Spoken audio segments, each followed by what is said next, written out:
সত্যই নমো নিত্যং ভদ্রকাল্যই নমো নমঃ।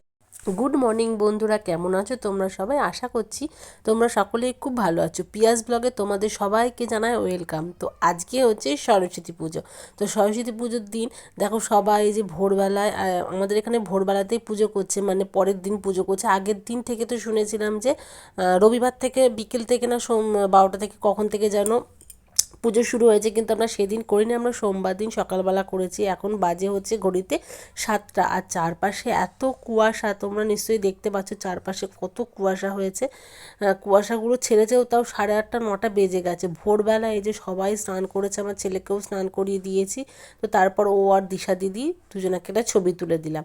এরপর হচ্ছে ও ড্রেস চেঞ্জ করে নিয়েছে, ওরা সবাই মিলে শাড়ি পরে ঘুরতে যাবে। তো সবাইকে আমি ডাক দিয়েছি, চলো একটা ছবি তুলে নিই। সবাই দেখো কি সুন্দর শাড়ি টাড়ি পরে ঠাকুর দেখতে যাবে। আমাদেরও এরকম একটা দিন ছিল, তাই না বলো? ছোটোবেলায় আমরাও এরকম শাড়ি পরে সুন্দর করে সেজে গুজে যেতাম। এখন আমাদের দিন শেষ, ওদের দিন শুরু।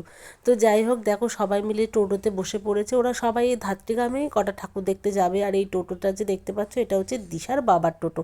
তো দিশার বাবাই আর কি নিয়ে যাবে ওদের সবাইকে, একটু ঘুরিয়ে আবার বাড়িতে পৌঁছে দিয়ে যাবে। তো আমি ভাবলাম তাহলে আমার ছেলেকেও পাঠিয়ে দিই। তো তারপরে যে পুজোর প্রসাদ আর এই যে মুড়ি আর দই নিয়ে বসে পড়েছি খেতে। আজকে তো সরস্বতী পুজো, তো সেই কারণে আমাদের বাড়িতে সকালে এটাই খাওয়া হয়। তারপর সারাদিনে আর ব্লগ শ্যুট করিনি, একদম সন্ধেবেলায় মানে রেডি হয়ে যাচ্ছি একটু ঠাকুর দেখতে।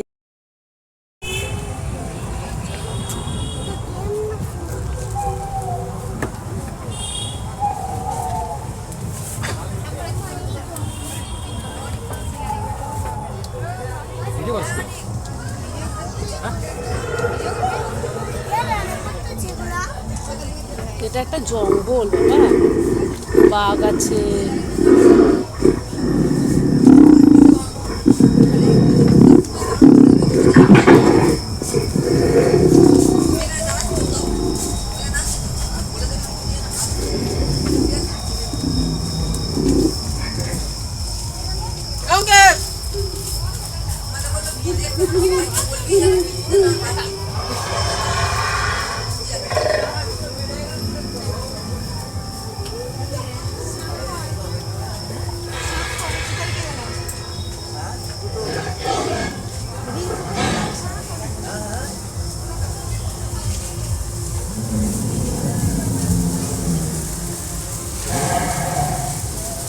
দেখেছিস?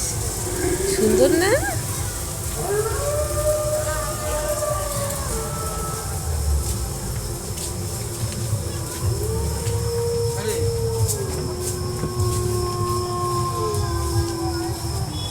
না না, চল।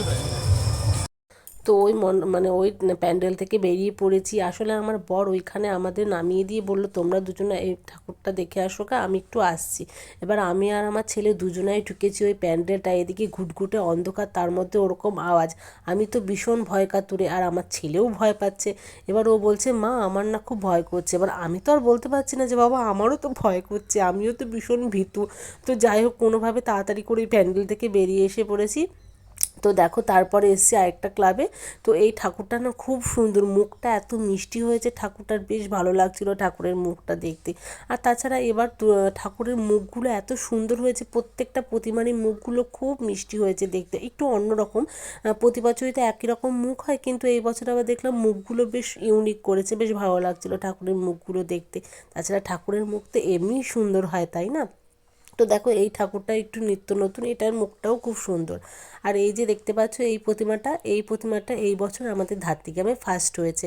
যদিও এটা আমি পরে জানতে পেরেছি এডিট করার সময়, আমি তার জন্য বলে দিলাম যে এই প্রতিমাটাই ফার্স্ট হয়েছে। এখানে এই প্রতিমাটাও খুব সুন্দর হয়েছে।